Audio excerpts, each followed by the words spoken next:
بسم اللہ الرحمن الرحیم یا ایہا الذین آمنوا کتب علیکم الصیام کما کتب علی الذین من قبلکم لعلکم تتقون۔ قال النبی صلی اللہ علیہ وسلم لکل شیء زکاۃ و زکاۃ الجسد الصوم، او کما قال صلی اللہ علیہ وسلم صدق اللہ العظیم و صدق رسولہ النبی الکریم۔ ان اللہ و ملائکتہ یصلون علی النبی یا ایہا الذین آمنوا صلوا علیہ وسلموا تسلیما۔ اللہم صل علی سیدنا و مولانا محمد معدن الجود والکرم وآلہ وصحبہ وبارک وسلم۔ حمد و صلاۃ کے بعد قرآن مجید سورہ بقرہ، اللہ تبارک و تعالی نے ارشاد فرمایا یا ایھا الذین آمنوا کتب علیکم الصیام، اے ایمان والو تم پر روزے فرض کیے گئے، کما کتب علی الذین من قبلکم، اسی طرح جس طرح تم سے پہلے لوگوں پر فرض کیے گئے تھے، لعلکم تتقون، تاکہ تم پرہیزگار ہو جاؤ، متقی ہو جاؤ، اللہ سے ڈرنے والے بن جاؤ، گناہوں سے بچنے والے بن جاؤ، اپنی زندگی کو رب رسول کے احکامات کی روشنی میں گزارنے والے بن جاؤ۔ روزہ ایک پریکٹس ہے، ایک مجاہدہ ہے، ایک جد و جہد ہے۔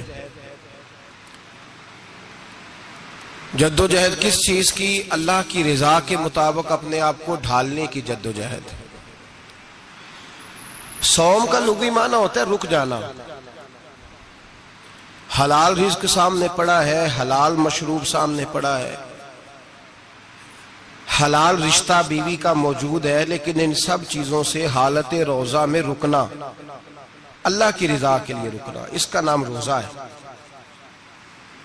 صوم کا معنی رکنے کے ہیں، پرہیز کرنے کے ہیں، بچنے کے ہیں۔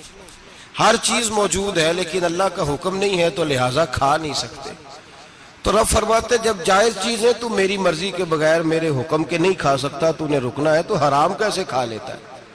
جب جائز چیز کے لیے تجھے حکم ہے، میں کہوں تو کھائے گا، میں کہوں تو نہیں کھائے گا، میں نے حکم دے دیا جائز ہے، روٹی ہے، کھانا ہے، گوشت ہے، تیری فریج میں پڑا سارا کچھ، تو با اختیار ہے، منہ میں دانت بھی ہیں، ہضم کرنے کو ہاضمہ بھی ہے، بھوک کی شدت بھی ہے، پر میری اجازت کے بغیر تو کھا سکتا۔ روزہ رکھ لیا، اب تجھے حکم نہیں کہ تو کھائے۔ جب جائز چیز میری مرضی کے بغیر نہیں کھا سکتا تو ناجائز کیسے کھائے گا؟ میرے نبی پاک علیہ السلام نے اپنے خوبصورت الفاظ کے اندر اس مفہوم کو بیان فرمایا۔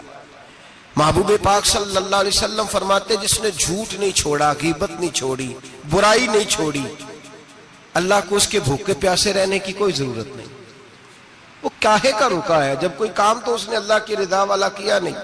روزہ رکھ کے دغا کر رہا ہے، روزہ رکھ کے جھوٹ بول رہا ہے، روزہ رکھ کے کم ماپ رہا ہے، تول رہا ہے، دھوکہ دے رہا ہے، رشوت لے رہا ہے، فراڈ کر رہا ہے، حرام کا مال اکٹھا کر کے کہتا ہے اس میں سے چلو 10 دیگیں بھی پکا دیں گے۔ وہ بھائی جو کام اللہ نے تجھے کرنے کو حکم دیا تھا، جب تو وہ بجا ہی نہیں لا رہا، مقصد روزہ ہی تو حاصل، لعلکم تتقون۔ روزے کا مقصد یہ ہے کہ تو پرہیزگار ہو جائے۔ میرے نبی پاک علیہ السلام کی بارگاہ عالی مرتبت میں 2 عورتیں آئیں، یہ چیزیں کھا لو، کہنے لگی محبوبہ ہم نے روزہ رکھا ہوا ہے۔ فرمایا نہیں، تمہارا تو روزہ نہیں ہے، حضور رکھا ہوا ہے روزہ، سحری سے لے کر اب تک کچھ نہیں کھایا، شام تک بھی نہیں کھائیں گی۔ محبوب نے فرمایا ذرا کہہ تو کرو، الٹی تو کرو۔ کہہ کی تو ان کے حلق سے خون بھی نکلا اور گوشت کے لوتھڑے بھی نکلے، پھوٹیاں بھی نکلی۔ نبی پاک نے فرمایا وہاں بیٹھ کے تم نے اپنے جاننے والوں کی غیبت نہیں کی، چغلی نہیں کھائی؟ خاموش ہو گئیں، گردنیں جھک گئیں۔ نبی پاک نے فرمایا تم نے قرآن نہیں پڑھا کہ جو اپنے بھائی کی غیبت کرتا ہے وہ مردہ بھائی کا گوشت کھاتا ہے؟ تو گوشت کھا کے بھی تمہارا روزہ رہ گیا۔ کس طرح کا روزہ ہے کہ صاحب روزہ رکھ کے نہ رکھنے والوں پہ تنقید کر رہے ہیں، تراویاں پڑھ کے نکلے ہیں جو کہتے ہیں میں اکیلا ہی نیک ہوں، باقی تو محلے میں کوئی پڑھتا ہی نہیں۔ یہ کیسا تیرا روزہ ہے؟ کہ تو روزہ رکھ کے تو اس کے مقصد کو نہیں سمجھا، لعلکم تتقون، روزہ دار تو وہ ہے کہ روزہ رکھا ہوا ہے، کھانے بھی سے رکا ہے، پینے سے بھی رکا ہے، عمل زوجیہ سے بھی رکا ہے، پھر وہ جھوٹ سے بھی رکے، غیبت سے بھی رکے، بدنگاہی سے بھی رکے، حرام خواری سے بھی رکے ساری چیزوں سے۔ یہ بتلائیے کہ روزے کی حالت میں اپنی بیوی کے پاس جانا منع ہے تو غیر محرم کو دیکھنا جائز ہے؟ ہمارے ٹی وی پہ میں نے پہلے بھی کہا تھا کہ ہم ٹھیکیدار اور ذمہ دار نہیں ہیں مذہب کے۔ یہاں ہمارے آنے سے پہلے بھی کوئی بیٹھا تھا، ہم مریں گے تو یہاں ہم سے بڑے بڑے نیک لوگ بیٹھیں گے، کوئی بندہ ذمہ دار نہیں ہے۔ بڑے بڑے کج کلا، صاحب جبہ و دستار، بڑے بڑے صاحب بصیرت، آئمہ، فقہاء، علماء، زعماء، نقباء، صوفیاء، اولیاء، غوث، کتب، ابدال، اوتاد، کتب الاقطاب، جانے کون کون آئے، علماء آئے، مفسرین آئے، محدثین آئے، گزر گئے۔ ہم تو خاک نشین لوگ ہیں، تھوڑا کام کرنے والے، تھوڑی صلاحیت رکھنے والے۔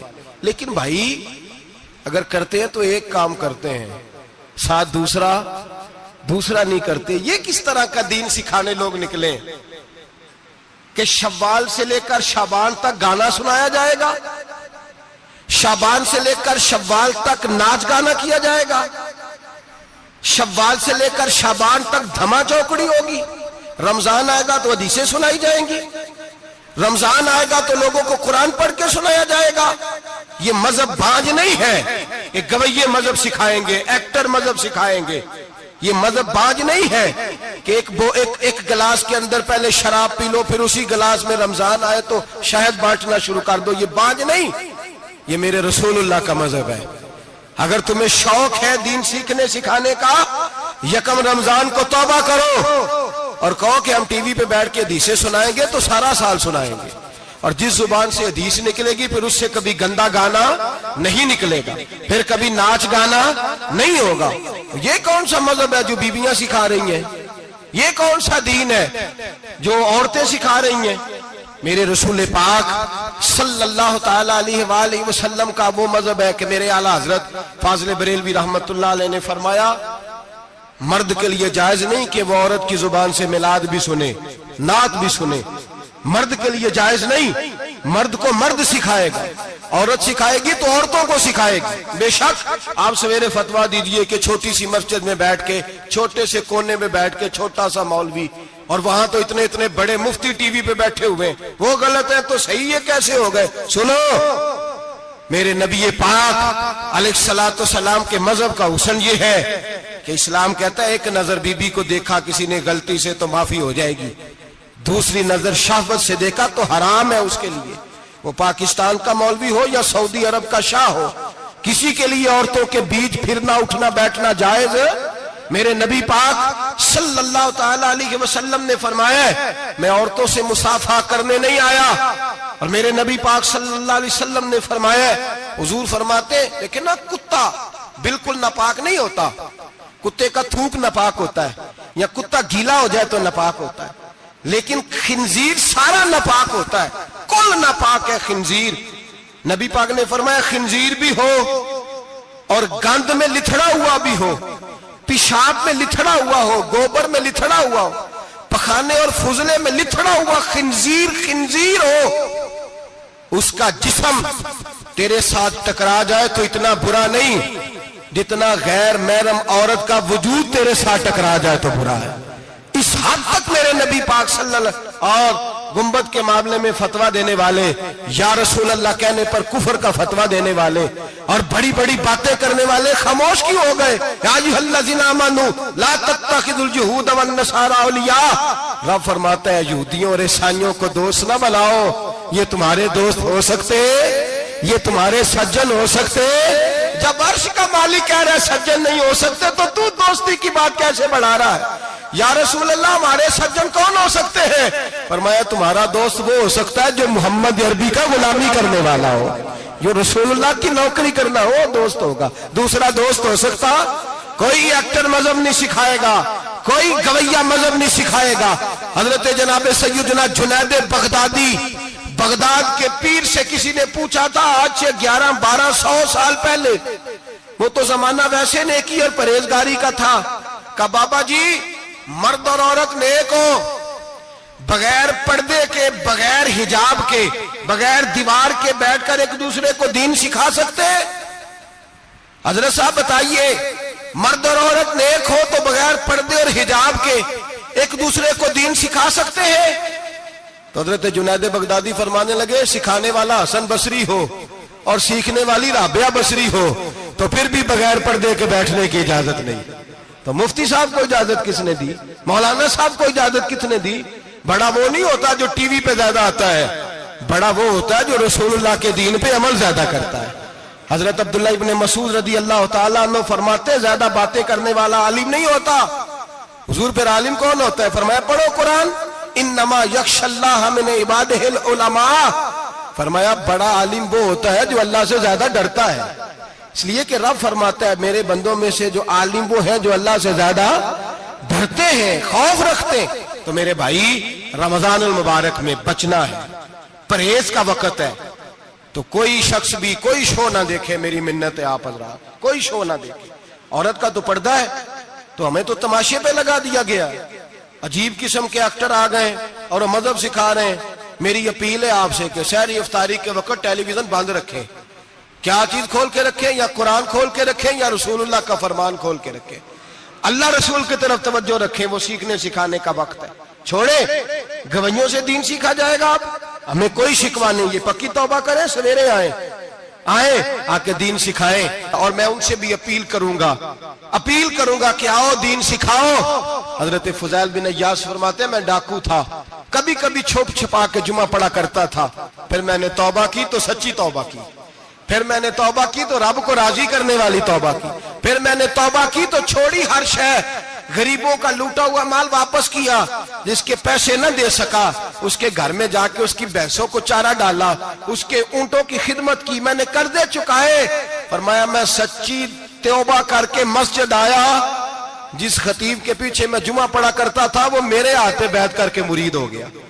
اللہ تبارک و تعالیٰ نے اپنے بندوں کے دل میری طرف پھیر دیے، پھر تمہیں اس میں انعام دینے کی ضرورت نہیں پڑے گی، پھر تم کٹیا نشین بن کے بھی دین پھیلاؤ گے تو اللہ اس میں تاثیر پیدا فرما دے گا۔ تو روزے کا معنی رکنا ہے، روزے کا معنی بولیے، روزے کا معنی رکنا، کس سے؟ جھوٹ سے، غیبت سے، بدی سے، بدنگاہی، کھانے پینے۔ روزہ کس پہ فرض ہے؟ امیروں پہ کہ غریبوں پہ؟ جی کہنے نے میں میرا تو کام ہی محنت مزدوری والا، میں کیسے روزہ رکھوں؟ میں تو دیہڑی لگاتا ہوں تو روزہ کیسے رکھوں؟ میں نے نہیں کسی حدیث میں پڑھا کہ روزہ وہ رکھے جو دفتر میں بیٹھتا ہے۔ صحابہ کے زمانے میں تو دفتر ہوتے ہی نہیں تھے، کسی جگہ نہیں لکھا ہوا روزہ وہ رکھے گا جو اے سی میں بیٹھتا ہے، تب تو اے سی تھے ہی نہیں۔ حضرت ابوبکر صدیق رضی اللہ تعالیٰ عنہ سے لے کر جناب بلال تک سارے اپنے ہاتھ سے کام کرتے، سارے اپنے ہاتھ سے کام کرتے، سارے۔ حضرت عمر فاروق رضی اللہ تعالیٰ عنہ خلیفہ وقت ہونے کے باوجود مال غنیمت کے اونٹ چرنے جاتے تھے تو چراگاہ میں چھوڑنے میں جاتے تھے، لینے بھی آتے تھے واپس۔ سارے لوگ اپنے ہاتھوں سے مشقت والے کام کرتے، حضرت بلال مزدوری کرتے، سلمان فارسی مزدوری کرتے، مقداد مزدوری کرتے، صحابہ مزدوریاں کرتے، روزے رکھتے۔ اور رمضان کے جانے کا وقت ہوتا تو در رسول پہ کھڑے ہو کے عرض کرتے محبوبہ دل نہیں بھرا، دل کرتا ہے کبھی رب سارا سال ہی روزے عطا کرے، سارا سال رمضان دے تو ہم سارا سال روزے رکھنے کو تیار ہیں۔ جذبہ تھا، طاقت تھی، ہمت تھی۔ آج نوجوان لڑکا ہے کہتا ہے مجھ سے بھوک برداشت نہیں ہوتی۔ میرے بھائی رب بیماری لا دینا، اللہ سے دعا مانگے اللہ شفائیں عطا فرمائے، اور دعا کریں اللہ آزمائش سے محفوظ فرمائے۔ آپ یقین کریں میں نے لوگوں کو دیکھا ہے حلق سے قطرہ نہیں اترتا، خوراک کی نالی لگی ہوئی ہے، اعلیٰ غذائیں پکی ہوئی پڑی ہے، عرش کا مالک کہتا ہے میں تیرے حلق سے گزرنے نہیں دوں گا، قانون بن گیا۔ میں نے دیکھا ہے ڈرپ پہ لوگ زندہ ہیں، بوتل لگی ہوئی ہے گلوکوز کی، گزارا چل رہا، اعلیٰ غذائیں پڑی ہیں، لاکھوں روپیہ تجوری میں پڑا ہے۔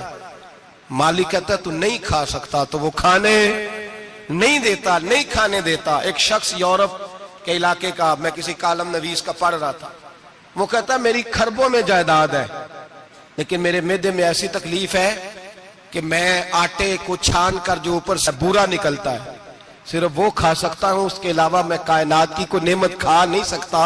اور میرے بھائی وہ جب چاہے تو بڑے بڑے کھانے سے تجھے روک دے، تیرے دانت چبانے کے قابل نہ رہے، زبان نگلنے کے قابل نہ رہے، معدہ تیرا ہضم کرنے کے قابل نہ رہے، وہ جب چاہے تو جو مرضی کر لے، وہ کہتا چل تو میری مرضی پہ چلنا، 1 مہینہ میرے کہنے پہ نہ کھا، 1 مہینہ میرے کہنے پہ نہ کھا، تو یا اللہ تو کیا کرے گا؟ فرمایا صوم تصحو، میرے نبی پاک نے فرمایا تم روزے رکھو، اللہ تمہیں صحت عطا فرما دے گا، اللہ تندرستیاں دے دے گا، شفائیں دے دے گا، تم روزے رکھو، اللہ تمہیں، سبحان اللہ، اللہ تمہیں، اللہ طاقت دیتا ہے، ہمت دیتا ہے، اللہ ہمت دیتا ہے۔ میں نے دیکھا ہے، میں نے بزرگوں کو دیکھا ہے، ضعیف لوگوں کو دیکھا ہے، کمزور لوگوں کو دیکھا ہے، میں نے دیکھا ہے روزے رکھتے ہوئے، مزدوروں کو دیکھا ہے روزے رکھتے ہوئے۔ میں اپنے ابا جی کو کہتا ابا جی اتنی سخت گرمی اور مزدوری آپ کرتے اور مزدوری کے عالم میں روزہ رکھتے، تو کہتے پتر روزہ کی آندا ہے، روزہ کدوں کو جاندا ہے، روزہ اپنی جگہ تے، مزدوری اپنی جگہ ہوتے۔ اور کئی دفعہ مینوں فرمان لگے، مینوں یار سمجھ کوئی نہیں لگدی، پتہ نہیں روزیاں چ اللہ طاقت کتھوں دے چھڑدا ہے، اتنی زیادہ کام بھی زیادہ کریدا ہے تے روزہ بھی بھائی صوم تصحو، میرے مصطفیٰ نے فرمایا تو روزہ رکھ، اللہ تجھے صحت عطا فرما دے گا، رب تعالیٰ تجھے۔ یہاں ہوٹل کھلے ہوئے ہیں، یہاں عجیب حالات ہیں، ہوٹل کھلے ہوئے ہیں، لوگ بہانے ڈھونڈتے پھرتے ہیں، کہتے ہیں کٹ لگ گیا تھا، ذرا تھوڑا سا خون نکل آیا، سنی پلاس لگائی ہے تو روزہ نہیں رکھا، یہ ذرا مجھے تھوڑی دقت ہو گیا تو میں نے روزہ نہیں رکھا، کھانسی لگ گئی ہے تو روزہ نہیں رکھا۔ او خدا کے بندے، روزہ تو نعمت ہے، اور سبحان اللہ میرے نبی پاک نے فرمایا لکل شیء زکات و زکات الجسد الصوم، فرمایا ہر شے کی زکات ہوتی ہے، وجود کی زکات روزہ ہے، روزے رکھو جسم کی زکات نکل جائے گی۔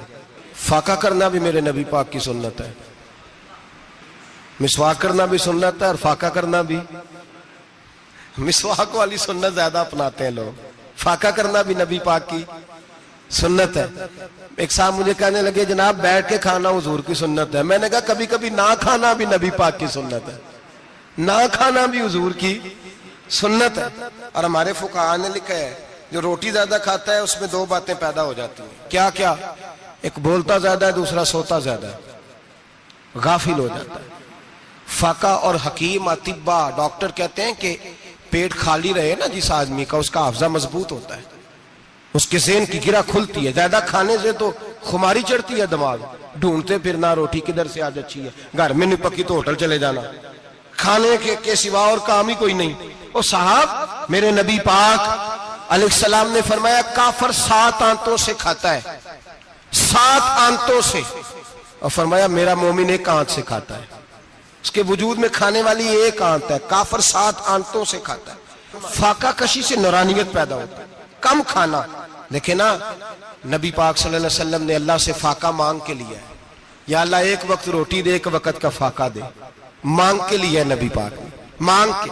حضرت ابو ہریرہ رضی اللہ تعالیٰ عنہ فرماتے ہیں بھوک زیادہ لگتی تھی نا جب مجھے، تو میں حضرت عمر سے، ابو بکر سے، عثمان، مولا علی سے کوئی مسئلہ پوچھ لیتا تھا، اور جب میں مسئلہ پوچھتا تھا تو وہ مجھے روٹی کھلا دیتے تھے، جب میں ان سے مسئلہ پوچھتا تو وہ مجھے، حضرت ابو ہریرہ فرماتے ہیں مجھے بھوک لگی، میں حضرت عمر کے پاس گیا، ان سے مسئلہ پوچھا، ان کا رواج تھا جب میں مسئلہ پوچھتا تو پہلے روٹی کھلاتے۔ ہمارے بزرگ یہ فرماتے ہیں کہ کھانے کھلا کے دین پڑھاؤ، صرف تمہارا کتب خانہ نہیں کھلا ہونا چاہیے، تمہارا دسترخوان بھی کھلا ہونا چاہیے۔ کسی نے نبی پاک صلی اللہ علیہ وسلم سے پوچھا تھا بہترین مسلمان کون ہے؟ حضور نے فرمایا جو سلام لینے میں پہل کرے اور روٹی زیادہ کھلائے، جو روٹی ہر وقت فکر کرے آ یار تو روٹی کھا لے، روٹی کھانے کی طرف توجہ دلائے۔ کھلانا سنت ہے، زیادہ کھانا اس میں بھی فرق رکھے۔ تو نبی پاک صلی اللہ علیہ وسلم کے صحابی حضرت ابو ہریرہ رضی اللہ تعالیٰ عنہ فرماتے ہیں میں نے حضرت عمر سے مسئلہ پوچھا، میں نے کہا حضور مسئلہ بتائیں، تو کہتے پہلے ان کی عادت تھی جب میں مسئلہ پوچھتا تو روٹی بھی کھلاتے، آج انہوں نے مسئلہ ہی بتایا ہے، روٹی کوئی نہیں کھلائی۔ تو مجھے کہنے لگے ابو ہریرہ تو سوچتا ہوگا روٹی نہیں اس نے پوچھی، تو نے کب سے کھانا نہیں کھایا؟ میں نے کہا آج صبح سے۔ تو جناب عمر کہنے لگے میں نے کل صبح سے نہیں کھایا۔ چل ابو بکر صدیق کے گھر مسئلہ پوچھتے ہیں، کہتے جناب صدیق اکبر کے دروازے پہ گئے، جا کر کے ان سے مسئلہ پوچھا۔ ان کی بھی عادت تھی جب کوئی مسئلہ پوچھنے جاتے تو دسترخوان بچھا لیتے، کہتے آؤ روٹی بھی کھلاتا ہوں مسئلے بھی بتاتا ہوں۔ کہتے ہیں گئے تو انہوں نے بھی مسئلہ بتایا، روٹی کوئی نہ پوچھی۔ تو کہنے لگے عمر ابو ہریرہ تم لوگوں نے کل پرسوں سے نہیں نہ کھایا ہوگا، اور ابو بکر کو 4 دن گزر گئے ہیں، تھوڑا سا دودھ ملا ہے یا کھجور ملی ہے، روٹی کوئی نہیں ملی، چلو در رسول پہ چلتے ہیں، آؤ حضور کی بارگاہ میں۔ کہتے ہیں نبی پاک کی بارگاہ میں آئے، حضور نے چہرے دیکھے، کریم سے مسئلہ نہیں پوچھنا پڑا، میرے مصطفیٰ کریم نے فرمایا بھوک لگی ہوئی ہے تم تینوں کو؟ 3-4 دن ہو گئے؟ اللہ کے رسول نے فرمایا مجھے پورا ہفتہ ہو گیا ہے۔ سبب کچھ اور ہے جس کو تو خود سمجھتا ہے، زوال بندہ مومن کا بے زری سے نہیں، بھوک نقصان کا وجہ نہیں بنی، وجہ کوئی اور بنی ہے۔ رشوتیں جو بازار گرم ہوئے ہیں لوٹ مار کے، یہ روٹی کے لیے نہیں، یہ زیادہ کھانے کے لیے، یہ بینک بیلنس کے لیے گرم ہے۔ یہ لوٹ مار کا مقصد کوٹھیاں بنانا ہے، روٹی کا تو رب کریم کا وعدہ ہے۔ جو روز روتا ہے شام کو کہ میرا کاروبار کوئی نہیں، اصل میں کہتا ہے بنگلہ کوئی نہیں، اصل میں کہتا ہے کار کوئی نہیں، پجاروں کوئی نہیں، روٹی تو اللہ عطا فرماتا ہے، اس کا وعدہ ہے۔ فرمایا حضور نے 3 دن بیت گئے، چلو۔ میرا بے تکلف صحابی ہے ابو الحسن انصاری، وہ بڑے نصیب والے ہوتے ہیں جن کو میرے نبی پاک خود کہتے تھے کہ تیری فلانی ذمہ داری ہے۔ اس زمانے کا تو کسی کو کہہ دیا جائے تیری ذمہ داری ہے تو کہتا ہے یہ تو پھٹیکے ڈالنے لگ گیا، یہاں سے تو چھٹی کر جانی چاہیے۔ خوش ہوتے تھے صحابہ کہ ہماری ذمہ داری لگی۔ کہتے ہیں حضرت ابو الحسن انصاری کے گھر گئے، نبی پاک نے فرمایا بھوک بڑی لگی ہے، کھانا لا۔ کہتے ہیں حضور نے اسے کہا تو اس آدمی کو تو وجد ہی ہو گیا، اس نے کہا میرے اتنے نصیب کہ حضور کا یہ کھانا کھلا۔ آؤ دیکھو دنیا والوں، آج جو سب سے زیادہ عزت والا ہے وہ میرا مہمان بنا ہوا ہے۔ فرماتے ہیں وہ دوڑے گئے، بکری اٹھائی، ذبح کی، بیوی کو کہنے لگے روٹی تیار کر، ادھر کھجوریں توڑی، انگور توڑے، کہنے لگے حضور آپ جب تک تناول کریں تب تک کھانا پک جاتا ہے۔ حضرت عمر کہتے ہیں روٹی پک کے آئی، بڑا پیارا گوشت، بڑا اچھا سالن، بڑا خوبصورت خلوص والا کھانا۔ فرماتے ہیں میں نے بڑا ہی کھایا۔ نبی پاک نے نہ ایک روٹی لی اور چھوٹی چپاتی، تھوڑا تھوڑا سالن کونوں سے، اور جب نبی پاک نے کھا لیا تو حضور کی آنکھوں میں آنسو آئے۔ حضرت عمر کہنے لگے حضور روئے کیوں؟ نبی پاک نے فرمایا سوچتا ہوں 7 دن کے فاقے کے بعد کھایا ہے، پر ڈرتا ہوں رب اس کا حساب پوچھے گا تو جواب کیسے دینا ہے، اس کا حساب بھی تو دینا ہے نا جو کھایا ہے۔ تو حضرت عمر فاروق کے ہاتھ میں کچھ چیز تھی، زور سے زمین پہ ماری، کہا محبوبہ 7 دن کے بعد بھی روٹی کھائے تو حساب دینا ہے؟ نبی پاک فرمانے لگے عمر وہ مالک ہے نا، تو جب دیتا ہے تو حساب نہیں لے سکتا، حساب تو دینا ہے، حساب تو دینا ہے، تیاری رکھو۔ صحابہ کرام فرماتے ہم نے ارادہ کیا کہ آج کے بعد ہم پھر فاقے کریں گے، کم کھائیں گے، اس لیے کہ حساب دینا ہے۔ میرے بھائی وہ فاقہ کشی کرتے تھے، ڈرتے تھے۔ یہاں تو لوگ کھا کے بیمار ہیں، کھاتے جا رہے ہیں، سوتے جا رہے ہیں، کھاتے جا رہے ہیں، سوتے جا رہے ہیں۔ یہ بھی وقت آئے گا رمضان شریف کا، سویرے درس پہ آؤ کہتے نیند بڑی آتی ہے، سویرے 2 سپارے پڑھ کے سویا کرو کہتے صاحب نیند بڑی آتی ہے، فجر کے بعد یہ تو وقت ہوتا ہے اللہ اللہ کرنے کا، سحری کا، کھاتے جا رہے ہیں، سوتے۔ لوگ جماعت سے نماز نہیں پڑھتے سو جاتے، جماعت کا ثواب چھوڑ کے سو جائیں گے۔ بھائی رمضان مبارک میں فاقہ کشی کی ٹریننگ ہوتی ہے، فاقہ کشی کی تربیت لے، رمضان میں روکے اپنے آپ کو، تربیت ہوگی۔ اور ہمارے صوفیاء فرماتے ہیں جو زیادہ کھاتا ہے اس کا نفس اس کو زیادہ پہ مائل کرتا ہے، خواہشات نفس پیدا ہوتی ہیں۔ میرے نبی پاک علیہ السلام نے جوانوں کو حکم دیا ہے، یا معاشر الشباب، او جوانوں، یا رسول اللہ کیا حکم ہے؟ فرمایا یا نکاح کر لو اگر طاقت ہے، نہیں طاقت تو روزے رکھو۔ حضور روزے سے کیا ہوگا؟ فرمایا تمہارا نفس کچلا جائے گا، شیطان وسوسہ اندوزی نہیں کرے گا۔ آج نوجوان بڑھ بڑھ کے کھاتا ہے، بہت زیادہ کھاتا ہے، کبھی اس ہوٹل سے کھاتا ہے، کبھی اس ہوٹل سے کھاتا ہے۔ اتنا زیادہ کھائیں گے تو نفسانی قوتیں اچھل کر کے آئیں گی، مشکل ہو جائے گا۔ شادیاں دیر سے ہوتی ہیں، ماں باپ آنکھیں بند کر کے بیٹھے ہوئے ہیں۔ اگر ماں باپ کی ذمہ داری ہو اور ماں باپ نکاح نہ کرے تو نبی پاک نے فرمایا بچے گناہ کریں گے تو جتنا گناہ بچے کو اتنا باپ کو بھی ہوگا۔ تو ماں باپ چپ ہیں، دوسرا شادی مشکل بڑی ہے، مہنگی بڑی، اور تیسرا نہیں کر رہے کچھ لوگ تو روزے بھی نہیں رکھ رہے۔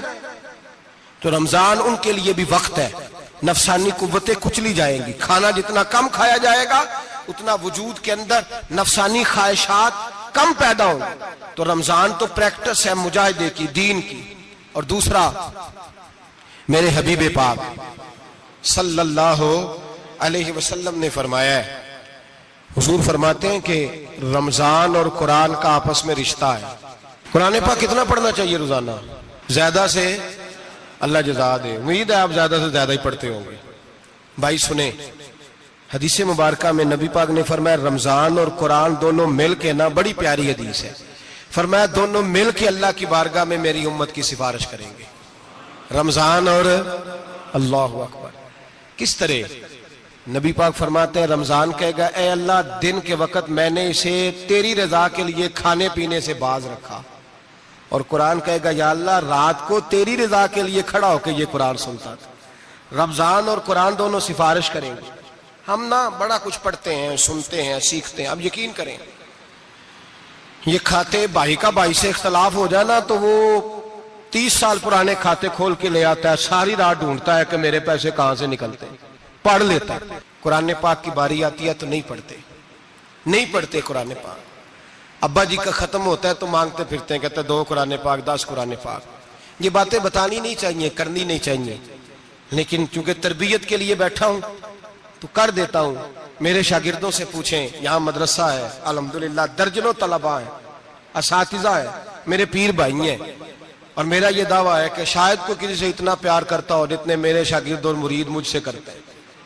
لیکن میں نے کبھی کسی سے نہیں کہا کہ ذرا سورت فاتحہ پڑھ کے دینا، میں نے اپنے ابا جی کو ثواب دینا ہے. پوچھ لیں کسی سے، کسی سے نہیں کبھی کہا، کبھی نہیں میں نے کہا کہ ذرا مجھے تھوڑا سا قرآن پڑھ دیں. میں اس کو ناجائز نہیں کہتا، پڑھوانا چاہیے، لیکن میں اپنے والدین کے لیے کبھی سوال نہیں کرتا کہ مجھے ذرا پڑھ کے دو، میں نے بخشنا ہے، اس لیے کہ میں نے ذاتی طور پہ روٹین بنائی ہے. میں سمجھتا ہوں کہ کائنات کے اندر میرے اوپر جن لوگوں نے احسان کیے ان میں سب سے زیادہ حصہ میرے ماں باپ کا ہے. میں سمجھتا ہوں اس بات، کتنا نالائق ہوں میں کہ میں 1 مہینے میں ایک قرآن پاک بھی پڑھ کے ان کی روح کو احسان نہیں کر سکتا. میرا یہ طریقہ ہے ذاتی، میں قدغن نہیں لگاتا، میرا ذاتی طریقہ یہ الحمد سے شروع کرو اور 2 سورتیں چھوڑ کے قرآن پاک ختم کر دو آخری، اور پھر فلق اور ناس سورتیں ساتھ لے جاؤ. یہاں بیٹھ کے سالے ثواب نہیں کرنا، ختم نہیں دلانا، ساتھ لے جاؤ، قبر پہ کھڑے ہو جاؤ اور فلق اور ناس سورتیں قبر پہ بیٹھ کے تلاوت کرو، اور جو قرآن مجید پڑھا ہے ان کی روح کو وہاں احسان کرو. او بھائی، اولاد جب ماں باپ کے لیے پڑھتی ہے تو اسے کہنا نہیں پڑتا اللہ بخش دے، اس لیے کہ اولاد کی نیکیاں خود بخود ماں باپ کے کھاتے میں جمع ہوتی ہیں، خود نیکیاں جمع ہوتی ہیں. میرے بھائی تو بچوں سے یہ تو مطالبہ کرتا ہے کہ بیٹا اس سال رمضان المبارک میں میرے لیے ستو ضرور بنانا، فلانی چٹنی ضرور تیار کرنا. یہ کیوں نہیں کہتا بیوی سے کہ ڈشیں کم بنانا، تو بھی بیٹھ کے قرآن پاک پڑھ، میں بھی قرآن پاک پڑھتا ہوں. ادھر آؤ بیٹا یہاں بیٹھ کے تلاوت کرو، میں بھی کرتا ہوں. بیٹی ادھر آؤ بیٹھ کے قرآن پاک پڑھو. کتنا وقت لگتا ہے؟ حافظ اور قاری اور علماء اگر پڑھے تو 20-25 منٹ لگتے ہیں قرآن پاک کا سپارہ پڑھنے، اور اٹک اٹک کے پڑھنے والا بھی پڑھے تو 1 گھنٹہ لگ جائے گا. اور میرے نبی پاک صلی اللہ علیہ وسلم نے فرمایا جو قرآن پڑھتے ہوئے اٹکتا ہے اللہ اسے ڈبل ثواب عطا فرماتا ہے. فرمایا جو زبانی پڑھے سنگل ثواب، جو دیکھ کے پڑھے اسے ڈبل ثواب. حضور کیوں؟ فرمایا اس لیے کہ میرا قرآن دیکھنے پہ بھی اللہ ثواب عطا فرماتا ہے، قرآن دیکھنے پہ بھی اللہ ثواب دیتا ہے، دیکھنے کا بھی ثواب. رمضان شریف میں قرآن پاک پڑھے، کھول کے پڑھے. اور میرے بھائی اگر تیرا بچہ پڑھے، اگر تیری بیٹی پڑھے، کائنات کا خوش نصیب باپ وہ ہے کہ بیٹا قرآن پڑھے، چاہے ناظرہ ہی پڑھے. جس کی بیٹی پڑھے، زندگی میں انہیں اس کام پہ لگا جاؤ، مرنے کے بعد بھی پڑھیں گے. امام جلال الدین سیوطی شافعی رحمت اللہ علیہ فرماتے حضرت عیسیٰ قبر کے پاس سے گزرے، قبر پہ عذاب ہو رہا تھا، اللہ کا غضب برس رہا تھا. جناب عیسیٰ استغفار پڑھتے ڈرتے گزر گئے. تھوڑی دیر کے بعد، چند گھنٹوں کے بعد گزرے تو اسی قبر پہ پھول کھلے ہوئے تھے، رحمت برس رہی تھی. حضرت عیسیٰ علیہ السلام عرض کرنے لگے مولا تو بے نیاز ہے، میری طاقت نہیں تیرے کاموں میں بولنے کی، پر ابھی تو یہاں عذاب ہو رہا تھا، ابھی رحمت برس رہی ہے. جناب عیسیٰ کہتے ہیں آواز خدا بندی آئی، عیسیٰ بندہ بڑا گناہگار تھا، پاپی تھا، مجرم تھا، خطا کار تھا، لیکن جب اس کا انتقال ہوا، اس کی بیوی حاملہ تھی، اس کے پیٹ میں بچہ تھا، بچہ اس کے انتقال کے بعد پیدا ہوا. آج وہ 4-4.5 سال کا ہوا ہے، مکتب میں گیا ہے، مدرسہ میں گیا ہے، استاد نے بسم اللہ شریف پڑھائی ہے. فرمایا اس نے توتلی زبان سے کہا ہے بسم اللہ الرحمن الرحیم. کہ عیسیٰ مجھے بتلا اس زمین پر وہ معصوم جسے ابھی رحمان اور رحیم کہنا نہیں آتا، وہ توتلی زبان سے مجھے رحمان اور رحیم کہے اور میں اسی زمین پہ اس کے باپ کو عذاب دوں؟ فرمایا اس نے ایک بار رحمان اور رحیم کہا ہے، میں نے اس کی باپ کی قبر کو نور سے معمور فرما دیا ہے، نور سے بھر دی ہے قبر، برکت سے بھر دی ہے۔ اللہ کرے میرے بیٹے بھی قرآن پڑھے، اللہ کرے میری بیٹیاں بھی قرآن پڑھے، اللہ کرے ہم سب کی اولادیں قرآن پاک پڑھے۔ لیکن نا امام اعظم ابو حنیفہ رمضان میں 61 قرآن پاک پڑھتے تھے۔ کتنے؟ 60 تھے ایک، اللہ اکبر، ایک قرآن پاک دن میں پڑھتے پورا، ایک رات کو پڑھتے، ایک تراویح میں پڑھتے، 61 قرآن پاک امام صاحب پڑھتے۔ آپ فرماتے میں نے چھوڑ دیے سارے وظیفے، میں صرف رسول اللہ کا قرآن پڑھتا ہوں۔ رمضان سارا قرآن پاک، سارا رمضان۔ اب تو عادت ہی نہیں رہی ہمیں قرآن پاک کی۔ اگر لوگ ناراض نہ ہوں تو محفل نعت ہوتی ہے تو تلاوتیں کتنی ہوتی ہیں، اور نعتیں ہم نے ذوق ہی نہیں بنایا، ذوق ہی نہیں بنایا ہم نے تلاوت قرآن کا، اس لیے کہ قراء علماء فقراء ان کو ہم تیار ہی نہیں کر رہے، ہم تو ایکٹر پال رہے ہیں جو پیسے لیتے ہیں نعت خوانی کے، معاذ اللہ۔ او میرے بھائی، کیا قرآن میرے نبی کی نعت نہیں؟ حضرت عائشہ صدیقہ رضی اللہ تعالیٰ عنہ کے پاس صحابہ گئے، کہنے لگے اماں جی ہمیں نبی پاک کا اخلاق بتلائیں، تو اماں جی کہنے لگی جاؤ جا کے قرآن پاک پڑھو، کالا خلقہ القرآن، سارا قرآن میرے نبی کے اخلاق کا ہی نام ہے، یہ ساری نعت ہے، یہ ساری نعت ہے۔ اس نعت کو سننے لوگ کیوں نہیں آتے؟ اتنا راش میں اپنے نعت میں اتنا تراویح پہ کیوں نہیں ہوتا؟ اور ملت کا جوان یاد رکھے، بوڑھے تراویحاں پڑھتے ہیں، ضعیف تراویحاں پڑھتے ہیں، گھٹنوں میں درد ہے تراویحاں پڑھتے ہیں، بیمار بوڑھے تراویحاں پڑھتے ہیں، جوان وہاں چوک میں کھڑے۔ کیا جوانی اس لیے ہے چوکوں میں کھڑا ہوا جائے؟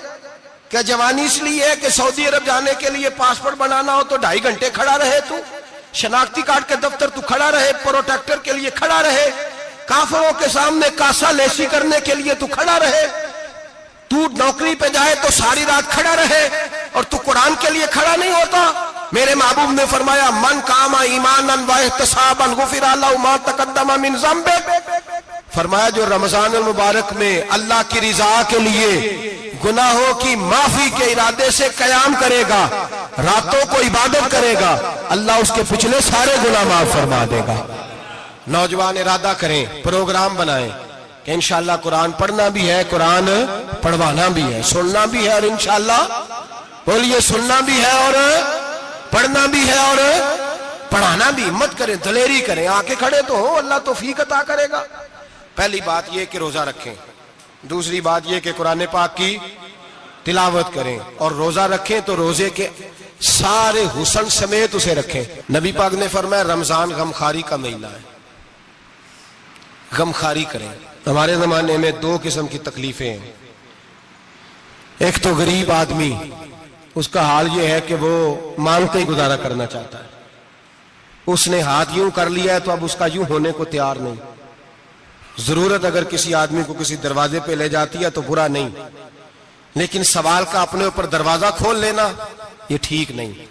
فاقہ کشی پیدا کریں، حوصلہ پیدا کریں، تھوڑے پہ گزارا کرنا سیکھیں۔ غریبوں کو بھی اجازت نہیں کہ وہ نکل کھڑے ہوں میدان میں مانگنے کے لیے، ٹولیاں نکلتی ہیں رمضان میں، جتھے نکلتے ہیں خیرات کٹھی کرنے والے، بچیں۔ میرے نبی پاک صلی اللہ علیہ وسلم نے فرمایا جس نے بغیر ضرورت کے سوال کیا، جب قیامت کے دن آئے گا تو اس کے چہرے کے اوپر گوشت نہیں ہوگا، صرف ڈھانچہ ہی ہوگا۔ اتنی بھیانک صورت میں آئے، بغیر اشد ضرورت کے سوال نہ کر، کبھی سوال نہ کر۔ اور امیروں سے گزارش ہے کہ رمضان ہمدردی کا مہینہ ہے، ہمدردی کریں تو سامنے والے کی عزت کا بھی خیال کریں۔ یہ بات درست ہے کہ غریب سیاڑا نہیں ہوتا، اس لیے کہ جس کی جیب میں پیسے نہیں ہوتے بھائی اسے عقل بھی نہیں ہوتی، جس کے گھر کار نہیں ہوتی اسے چلانے کا طریقہ، جس کے گھر اوون نہیں ہوتا اسے چلانے کا طریقہ بھی نہیں آتا، جس کے گھر میں چیزیں ہوتی ہیں اسے چلانا بھی آ جاتا ہے، جدے گھر دانے اودے کملے بھی اس کے سیانے ہو جاتے ہیں۔ تو چودھری صاحب، سیٹھ صاحب، نواب صاحب آٹا تقسیم کرتے ہیں، کھڑے ہو کے فوٹو کھچاتے ہیں، فیس بک پہ دیتے ہیں، اور ایک آٹے کا تھیلا اور 10 اخباروں میں فوٹو۔ اللہ سے ڈریں، رمضان ہمدردی کا مہینہ، ہمدردی کا۔ غریب کو دیں تو اس کی عزت کو رسوا نہ کریں۔ میرے نبی پاک علیہ السلام کے صحابی حضرت عبداللہ ابن عمر رضی اللہ تعالیٰ عنہ ڈھونڈ کے لاتے تھے مسکینوں کو، ڈھونڈ کے، اور جب لاتے تھے تو اپنے دسترخوان پر بٹھا کر اپنے ساتھ افطاری کرایا کرتے تھے. اور پھر فرمایا اللہ تعالیٰ نے لن تنالوا البر حتی تنفقوا مما تحبون، اللہ کے راستے میں وہ چیز دینی ہے جو تمہیں زیادہ پیاری ہو. کون سی چیز جو تمہیں؟ میں تھوڑا سا بے باک ہوں، بعض دوستوں کے ساتھ، سب کے ساتھ نہیں. ایک دوست مدرسے میں گھی دینے آئے ایک دفعہ، تو وہ والا گھی دے گئے جو سب سے سستا تھا. تو میں نے کہا مجھے دیانتداری سے بچائے، آپ یہی کھاتے ہیں گھر میں؟ کہنے لگے نہیں. تو میں نے کہا پھر ہم نے بچے مارنے کے لیے تو نہیں نہ رکھے ہوئے، کیا وہ والا گھی اللہ کے راستے میں پیاری چیز دے رہی ہے نا، اس لیے گلے گلے نوٹ لوگ مسجد کے گلے میں ڈال جاتے ہیں، پھٹے ہوئے ڈال جاتے ہیں، کہتے ہیں جوڑ لیں گے مولوی صاحب. اور خدا کے بندے پیاری چیز دینی تھی تو نے، اور تو نے اس کا ترجمہ الٹ کر لیا ہے.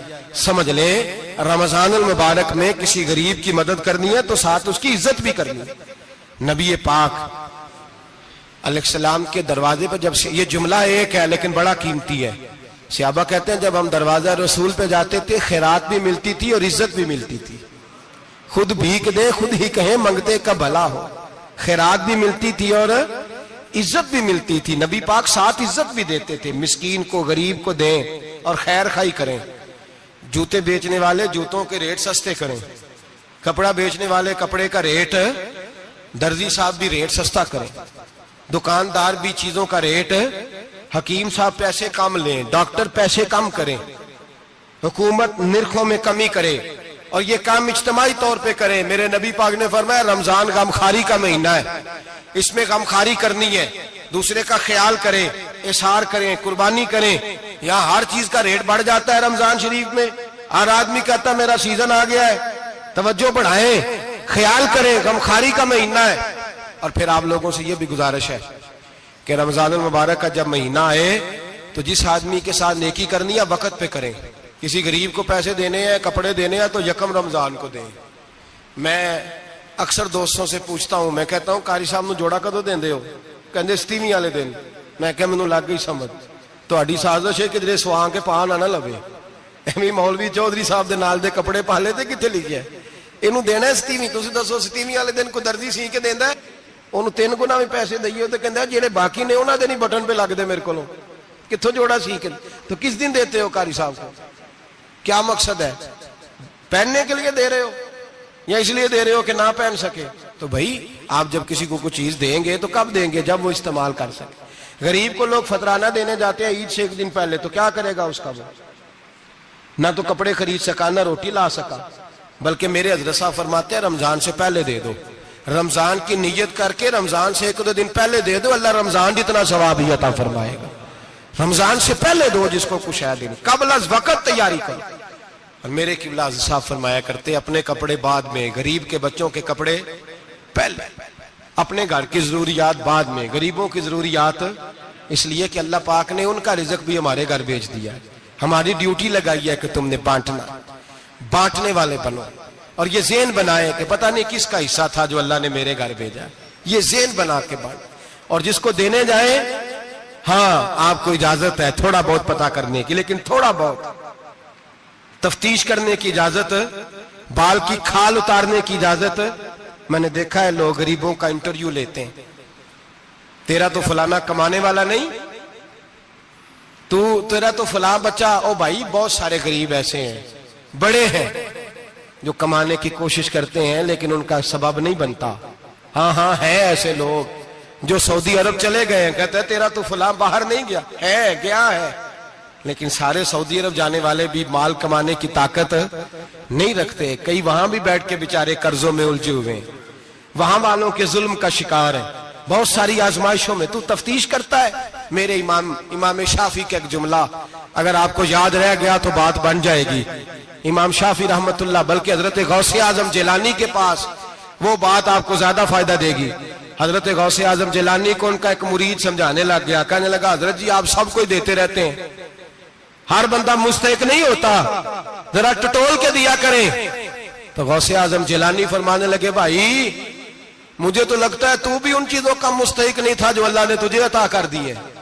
پہلے تو بتا تو مستحق تھا، تجھے اپنی حیثیت اوقات کا پتہ ہے جو اللہ نے تجھے دے دی ہے؟ طاقت تھی، کوالٹی تھی تیرے اندر، وہ صلاحیت تھی، رب نے تو نہیں تیری تفتیش کی کہ تو قابل ہے کہ نہیں، تو اللہ کے بندوں کی تفتیش کرتا پڑتا ہے۔ امام شافعی فرمایا کرتے، امام شافعی فرماتے رب تجھے پرکھ کے نہیں دیتا، ٹٹول کے نہیں دیتا، رسوا کر کے نہیں دیتا، تو غریبوں کے ساتھ یہ سارا ظلم کیوں کرتا ہے؟ بس پتہ چل گیا وہ ضرورت مند ہے تو دے، اس لیے کہ اجر تجھے غریب نے نہیں دینا، اجر اللہ نے دینا ہے، اور اللہ اجر عمل پہ نہیں دیتا، اللہ تو نیت پہ اجر عطا فرماتا ہے۔ تو نیت دیکھ تیری کس طرح کی، تو میرے بھائی غریب کو دیں، قبل از وقت دیں۔ رمضان مبارک میں چوتھا کام، بات آخری اور چوتھا کام سنیں، رمضان میں دین سیکھیں۔ شیطان قید ہوتا ہے زیادہ سے زیادہ، اور جب آدمیوں کا پیٹ خالی ہوتا ہے نا تو ذہن جو ہوتا ہے نا وہ بھی اس کا فریش ہوتا ہے، اس میں کوشش کریں دین سیکھنے کی۔ میرے نبی کریم صلی اللہ علیہ وسلم نے اس دین کو علم کا دین قرار دیا ہے، شعور کا دین قرار دیا ہے، فہم کا دین قرار دیا ہے۔ نبی پاک صلی اللہ علیہ وسلم نے فرمایا ایک عبادت کرنے والا عشاء کے بعد کھڑا ہو اور فجر تک نماز پڑھتا رہے، ایک عالم دین عشاء پڑھ کے سو جائے اٹھ کے فجر پڑھ لے، تو وہ 70 عبادت کرنے والوں کا درجہ زیادہ نہیں، عالم کا درجہ پھر بھی زیادہ ہے، اس عالم دین کا درجہ زیادہ ہے، اس لیے کہ وہ لوگوں کو آگاہی دیتا ہے، شعور بخشتا ہے۔ یہ دین جو ہے یہ، اور نبی پاک صلی اللہ علیہ وسلم نے فرمایا عبادت کرنے والے پر عالم کا درجہ اتنا ہی زیادہ ہے جتنا میرا درجہ اپنے غلاموں پر زیادہ ہے۔ عالم کو حضور نے اتنا بڑا مقام دیا۔ دین سیکھیں، شعور حاصل کریں، یہ فقاہت کا دین ہے، شعور حاصل کرنے کا دین ہے۔ اور نبی پاک صلی اللہ علیہ وسلم نے فرمایا دین کی ایک بات سیکھ لینا 1000 نفل پڑھنے سے زیادہ درجہ رکھتی ہے، دین کی ایک بات سیکھ لینا 1000 جنازے میں شرکت سے زیادہ درجہ رکھتی، دین کی ایک بات سیکھ لینا، میرے نبی پاک صلی اللہ تعالی علیہ وسلم ارشاد فرماتے 1000 مریض کی عیادت کرنے سے زیادہ درجہ رکھتی۔ فرمایا جس نے رات کے ایک لمحے میں دین کی ایک بات سیکھی، اللہ اسے ساری رات عبادت کرنے سے زیادہ ثواب عطا فرمائے گا۔